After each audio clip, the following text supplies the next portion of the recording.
this is my first flight on my own. Since I came from Nigeria to Edmonton, I've never been on a plane. I've never been on a plane except when I went to BC, of course, with my sister. And I'm going to see my high school friend. It's been like almost 6 years, I think. Almost 6 years since we've not seen, since we graduated from high school. Yeah, and I'm really excited.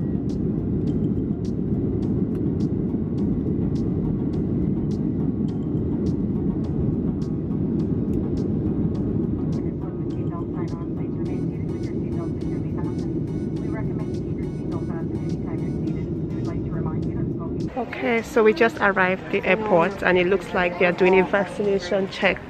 But anyways, the good thing I brought mine because I just felt like they'll probably ask for it, so I just brought my health record with me. But anyways, I'll update you when I get out, okay? Oh, hi. Perfect, you get to go. Thanks. I'm just waiting for my friend Ini to come pick me up. Yeah, she asked me to wait for her, so we're going to be using the bus from the airport together. I'm ready to explore Halifax. I'm excited to see my friend Ini. I haven't seen her in like more than 5 years, going to 6 years now. Yeah, keep coming. I see you.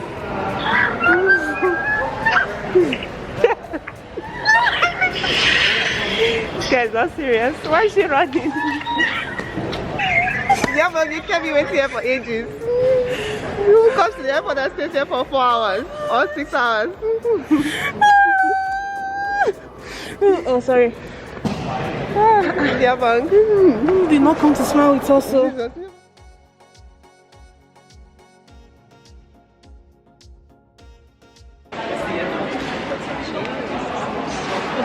It's plenty. Yeah. What did you get? Chicken, yeah. I don't play.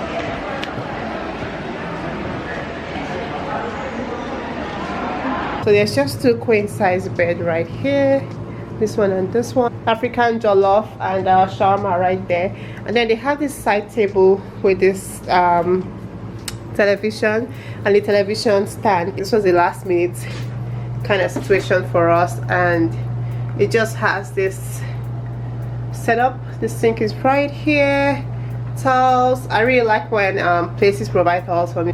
And then here's the toilet, and this is the bathtub right here. It has this very little closet right here.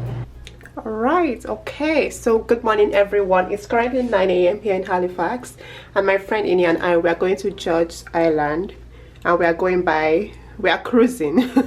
So we're going by water. It's like a 10 to 15 minutes ride. Don't worry, everything I do on this trip, I'm gonna have it listed in the description box, as well as the prices.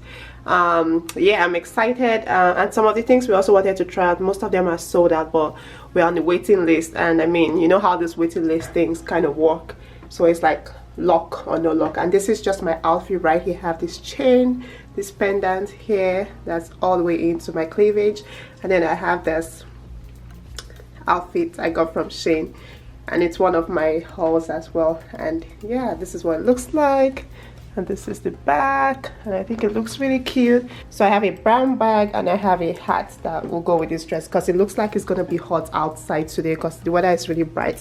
But anyways, this is the outfit of the day, and yeah, and I think I look so gorgeous. Who is not here to joke at all. That's why I did not understand the assignment. You understood it.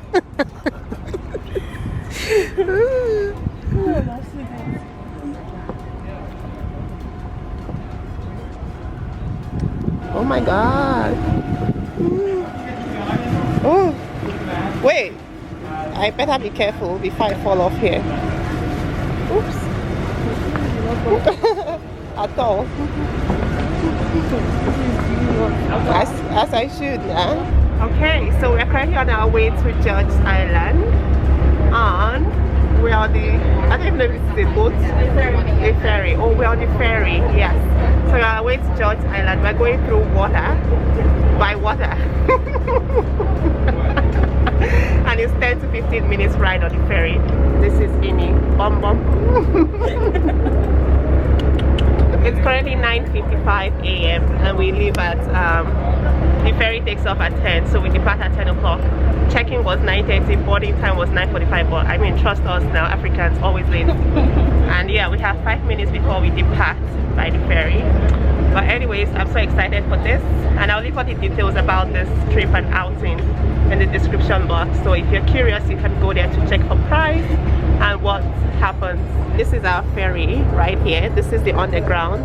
We couldn't find a space at the top part, so we decided to come all the way down. We also got a map to the location. So George Island, I mean, you can't go to an island and be wandering, right?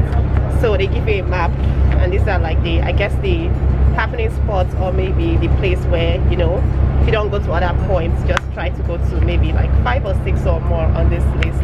And this is the mapping, and it's coded with the numbers on this row here. So we'll try to explore as much as we can in about 45 minutes because we have other things to do, and then we'll return.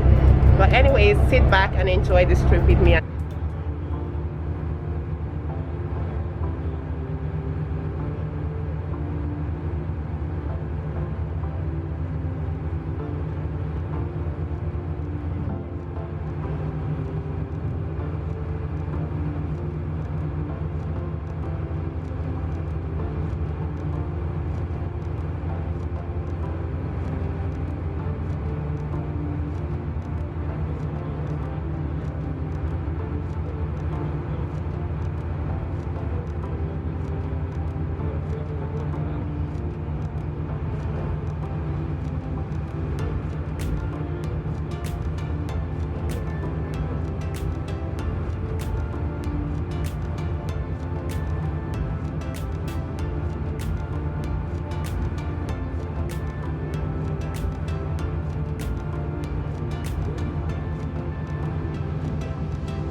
So this is where we exit the ferry at this point.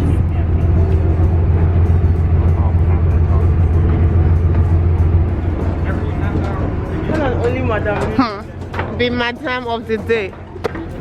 My camera, don't even fall inside this water right now because you bring yourself back up.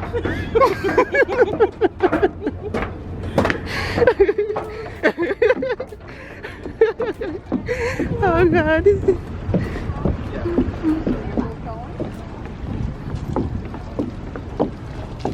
Oh wow. I think I said this my sandal was the wrong idea because I just remember that this place is the tourist side. Good morning.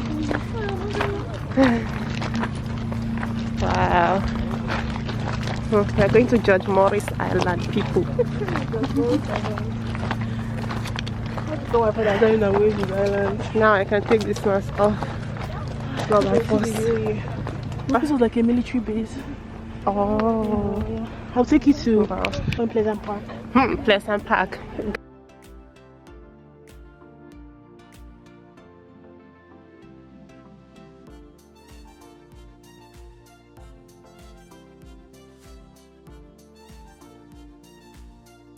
What are these, please? So everything on the table here are the things that you would have worn and used in World War I. Oh. So we're all dressed up in World War II uniforms. Yeah. So this is a little earlier, but a lot of it still looks very similar. Yeah. So jackets are made of wool, meant to retain your body heat when you're out on the western front of Europe where it's a lot colder than it is here. This is kind of like an early version of the gas mask called a fume hood, where you would soak it in saltpeter and then you'd breathe in through your nose, and that saltpeter would cancel out the gases to make it safe to breathe. And then you'd breathe out through here. So there's, if I turn it inside out, you'd put your mouth on that to breathe out, so you wouldn't fog up your lenses when you were in combat. Was it very effective at the time? It was Somewhat effective. admittedly, these things, they did their job, just not that well. As the lenses still fogged up pretty easily. You know, you couldn't reach in and fix them, or else you were going to get a big mouthful of mustard gas. Yeah. And they were only more or less one-time use. Oh. So you could get about maybe 3 hours worth of exposure to gas with this thing before the saltpeter in it wears off and it becomes useless. Where the material is expensive if you only use it for 3 hours. Yeah, thankfully it wasn't very expensive to make, and that was kind of the mindset with World War One, is everything was being mass produced. So they weren't expensive or anything. It's just that they were only one-time use and weren't all that effective, unlike the box respirator, which they made a little later. So whenever you wanted to breathe, you would just breathe through this tin here, which has charcoal and asbestos on the inside to breathe through. And just to make sure that you didn't breathe through your nose and get any of that mustard gas coming through the canvas, you'd also have these little pegs that you had to put into your nose. Oh, you put peg in your nose? Yep. If you didn't put those pegs in your nose and you tried, you know, if you were breathing out through your nose, you would fog up your lenses again. And if you tried breathing in through your nose, then some of that gas might come through the canvas. Oh, wow. So it was better, but it was still very uncomfortable. Yeah. Oh, wow. Oh, and the metal, is that like a metal hat? Yeah, so it's called a Brody helmet. And you can try touching it if you'd like to see how heavy it is, but it's surprisingly not that heavy, as it's more or less just... So if you hit somebody's head, the boy's over. Yeah, it's just like thin metal plates, so if a bullet were to go head on to it, it's still not going to stop it, it's just going to punch right through the metal. But the idea is that if you strike it at an angle to the sides or the top, then the bullet will deflect off the surface. Oh.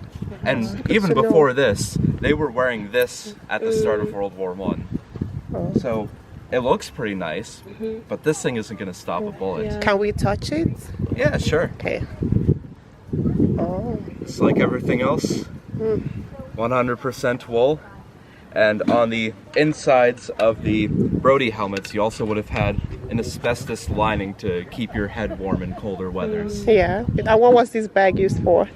Water or something. Biscuit and sweets.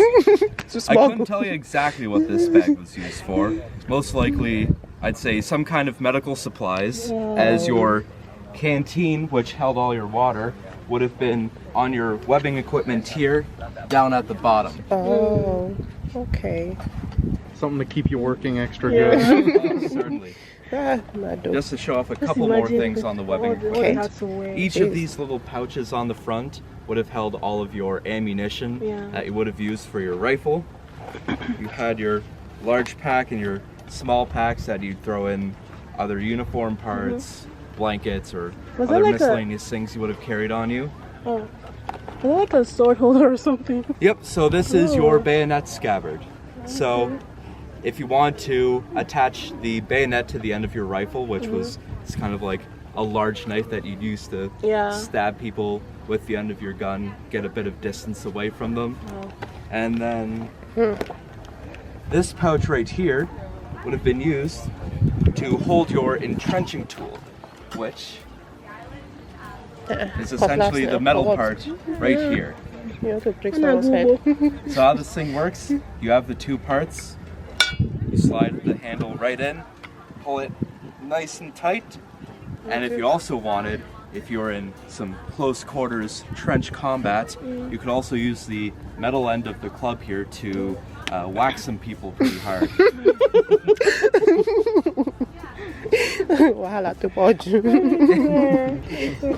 Ooh, so we're going into the tunnel, and it's a guided tour, so you can't go here all by yourself. You have to come with someone that actually works here. So they're like the cadet people or something. Oh, this is awesome. Wow, this place is kind of cool.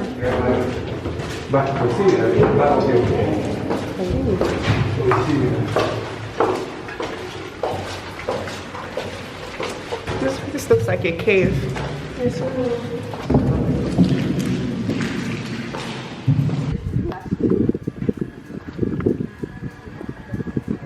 Pretty big guns. Yeah, so what we're looking at here would be the biggest guns in Canada at the time. These are massive guns. These are 10-inch RML. Yeah, it's 450 pounds. 150 pounds. Yeah, shell to load. Yeah, and it's a muzzle-loaded gun. So it's a 10-inch RML. What that stands for is rifled muzzle loader. So it's a muzzle-loading gun. To load it, you have to put everything in the front and push it to the back. To get the shell up to the gun, you use something called a derrick, which is basically a crane kind of system that would lift the shell up to the mouth. And then you have your ramrod, which is a very long stick, and you push to the very back of the gun. This is not an easy process to do. You have about 12 to 15 men to fire this gun. This gun weighs 20 tons. Oh. Yes. So apparently we didn't get to go everywhere on the island because some places are not safe for humans. What's that in it? What's that thing in the middle? Lighthouse? Oh. What's the lighthouse for? So it's where someone will stay and kind of watch and monitor, and they will see when the enemies are coming and be. Oh wow. So interesting. that's like a siren, and also like a light. Also it's also for security for the other military people. Wow. So let's say there's problem, they can give them lights or give them whatever. Oh, wow. Basically just like a safety. And the Halifax explosion happened right over there, right? Yeah, somewhere in around there. Pier 21. Yeah. But you see more about the Halifax explosion on the waterfront, like that place where we boarded. Yeah, it happened around here. Yes, Lulu. Yes. They were not informed that you were arriving.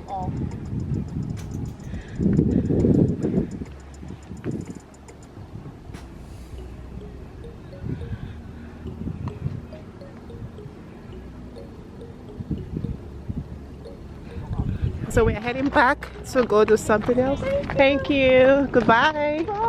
So we decided to stay at the top of the ferry, and again, mask is mandatory. It's kind of dark here, but that's fine. Mask is mandatory on the ferry, just like it is at the airport and on the transit. So we're gonna go back to where we came from and go do other things. So yeah. Oh, this place is mad. Halifax, I came for you. Wow, I'm glad I came here. So we are leaving. That's George Island over there. The ferry is moving. Life jackets are located in the benches on the lower deck and in the deck I'm telling you. on the upper deck. So my parents did not say it's Canada. Come and eat that water. I'm telling you. No. So we are arriving. Oh, see the little ducks on the water over there. The ducks are cruising too. They are catching cruise. So that's the ferry terminal. That's where you go and you catch the ferry, like normal ferry, not this one. So what kind of ferry is this one? Abnormal ferry? This one is for all the stores. Oh, for tours, I see. So which one is for the food setting? Is it this one too? Yeah, they do like wines on the water, dinner cruise. No, not this That one. one is bigger and finer. Okay, we gotta come catch cruise. But I don't know if they're doing On it this now, ferry. because after COVID they stopped most of It's on. It's just that they are mostly fully booked. So this is where they have the 1917 explosion equipment that happened at Pier 21. It was very sad. Yeah, so just go watch YouTube, type in 1917, or just type in Halifax explosion, and you see the history, like what happened. Their remaining equipment and the remains of the explosion, and like some important things to people. They brought them here, so they brought them to the museum. I guess that's what museums are for, to keep things they want to remember in history, right? And then they also did this for the Canadian immigration. They also had the you know how kids wrote letters? Yes. The kids' letters when they came. So I think there's a place also in the museum where they have that. So this is the remains from the Halifax explosion right here. So here. And this Vincent Coleman, he was like one of the very brave ones. He knew there was going to be an explosion, even though he knew that he knew he wasn't going to make it alive, but he just wanted as much people to survive, and that's how he became a hero. Because he was working at the station at the time of the explosion, and then he just came to tell the boys like, oh, there's going to be an explosion, get out of here, take as much people as you can and go. And yeah, he didn't survive it. It was a very, very big explosion. What's that in there? Life jacket? No. So you drown. You drown now. You blow your horn and they'll come help you. Blow your own, see now. The ship is so big. And they have a party. Yeah. It's like the smallest. You've not seen ships. I see ship iron. Wow, this ship is so big. This one is very You guys small. have so much water here. Like the one that I boarded to PI. Trucks.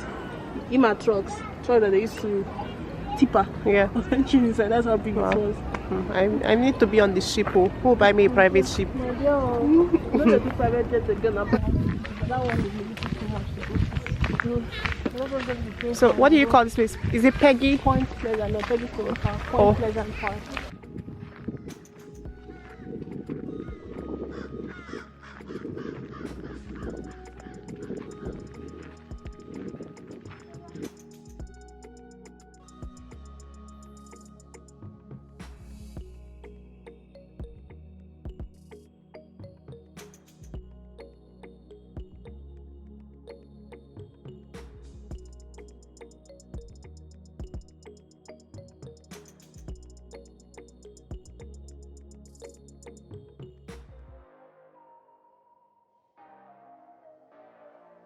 We're having some, what's it called? New Orleans Alfredo? New Orleans pasta. Pasta. Something like that, Ham yeah. and chicken with some bread. It looks so good.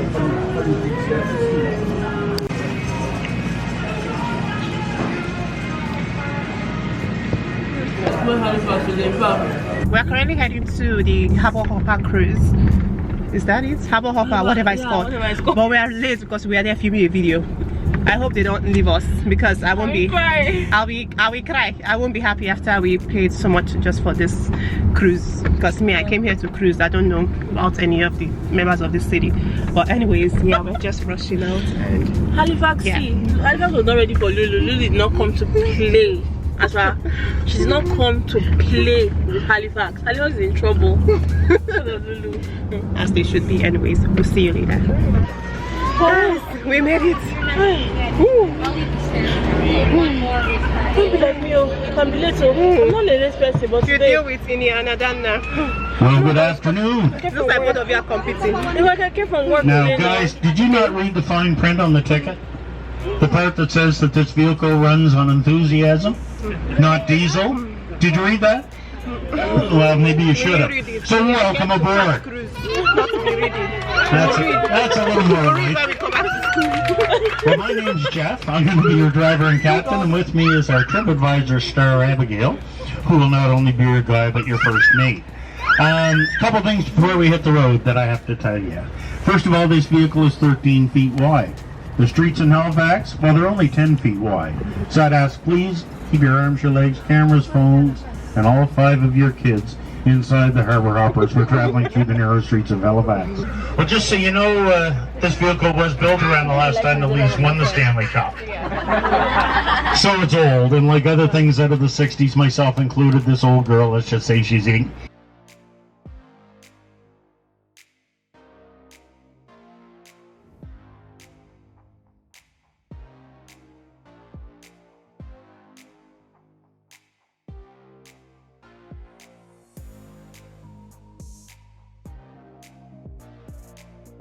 Okay, so we're about to go to the water. We're about to turn into a boat.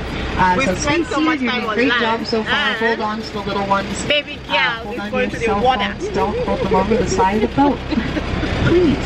Last time we lost 4. Oh my god, we're entering the water right now. Oh my god. My camera should better not disgrace me. I will embarrass you before you embarrass me. We are going to the water. Oh no. This is so exciting. I'm going to shut off this camera and I'll show you where we enter the water.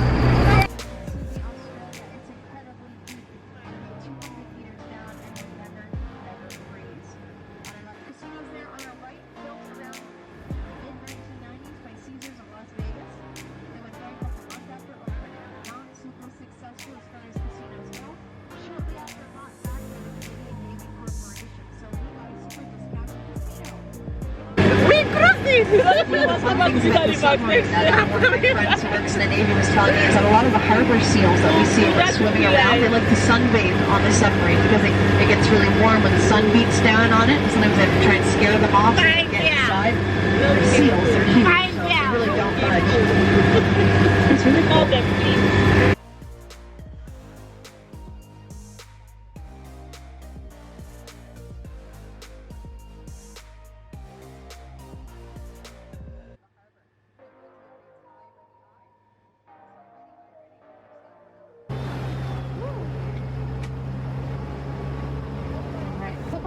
Coming over the curb, and then we should be good to go. Smooth sailing from there, back on dry land. Just letting Halifax traffic know that we've left. So every time we go into the harbour, just lets them know that everything's in good working order. We've done all of our inspections.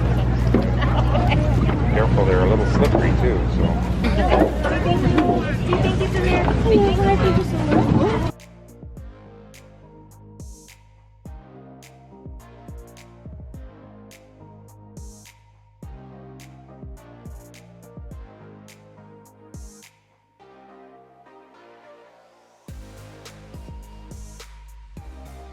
So we're currently on our way to Black Sheep Restaurant for dinner. This is gonna be my last moment with Lulu, right? Yeah. But anyways, yeah, it's here on AC. It's so hot. Jeez. It's been raining all day, but the rain cannot stop our enjoyment, period.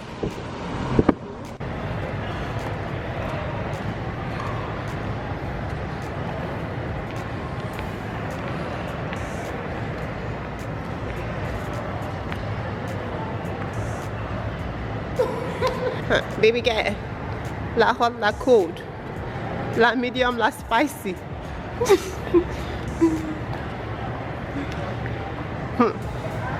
Baby girl on fire. Give us 360. Give us 360.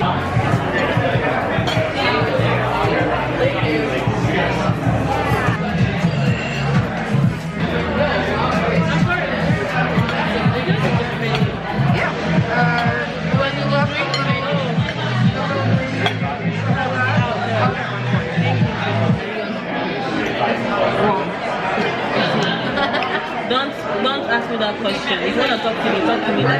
Kelly, your mom has only been to right.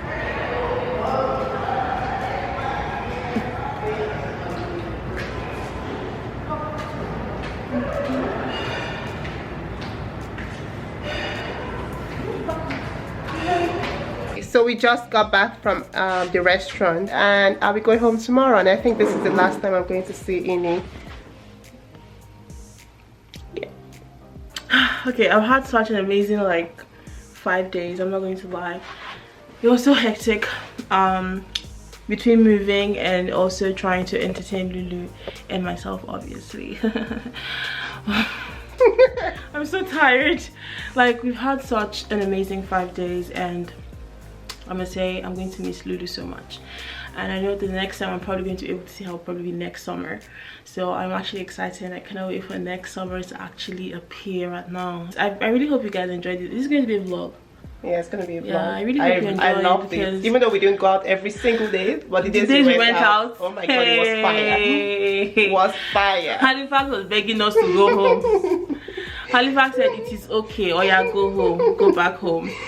But yeah, it's just been so good. It's been so fun having Lulu around. It's been nostalgic as well. I know I'm gonna miss Lulu so much. For those of you who don't know, me and I were roommates in SS3.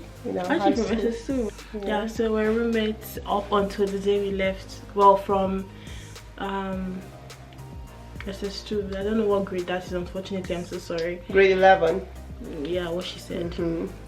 Up until the day we left. In fact, we stayed in the same room until the day of our graduation. And it's been then she left me and she came to Canada, and I followed suit. Yeah. So we've had an exciting moment together. So many things done, so many enjoyments. The highlight of it was the shawarma and going in the water. Shawarma. Do you know how much we spent on shawarma? If you're in Halifax, if you're looking for shawarma, hit up in George Morris. And then I will hit you up to the person. That's, that makes it. Yes. Thank you so much. Guys, I'm so sorry. I'm tired. I'm left right. Your one's lips. She's giving us lips. Serving. Lips on a platter. It's a little after 10, almost 11. So I finished packing up my box because I got an airport shuttle. I got a shuttle that's gonna take me to the airport tomorrow because my flight is at 6:30 a.m. So I have to leave here like 4:30-ish because it's a little bit like, you know, the airport is really far. But anyways, yeah, that's the update for the day. And thank you so much for watching. Any thank you for, you know, gracing, I don't know, thank you for being a good host. Yeah, they're called hosts, right? Yeah, thank you so much for watching, and I'll see you back in Edmonton. Bye.